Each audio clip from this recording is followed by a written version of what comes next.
कढीपत्ता रक्तातील साखरेचं प्रमाण नियंत्रित करतो। कढीपत्ता शरीरात इन्सुलिनची निर्मिती वाढवून रक्तातील साखरेचं प्रमाण नियंत्रित करण्यास मदत करतो, रक्तदाब कमी करतो। यामध्ये असलेले अँटीऑक्सिडंट आणि फॅटी ऍसिड्स रक्तदाब कमी करण्यास मदत करतात। पाचन सुधारते। कढीपत्ता पचन संस्थेला उत्तेजित करून पचन सुधरवतात आणि बद्धकोष्ठता देखील कमी करतात। हृदयासाठी देखील कढीपत्ता फार फायदेचा मानला जातो। त्वचा आणि केसांसाठी तर उपयुक्तच ठरतो। कढीपत्त्यामध्ये असलेले अँटीऑक्सिडंट आणि अँटीबॅक्टेरियल गुण त्वचा आणि केसांसाठी फायदेशीर ठरतात। आता कढीपत्त्यामध्ये कोणकोणते औषधी गुणधर्म आहेत ते पाहूया।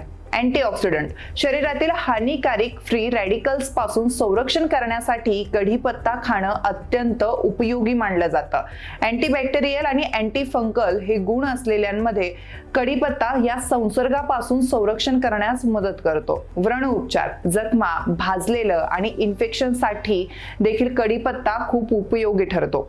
हृदयविकार संबंधित काही आजार असतील जसं की कोलेस्ट्रॉल कमी करून हृदयाचं आरोग्य राखण्यासाठी देखील कढीपत्ता उपयोगी पडतो।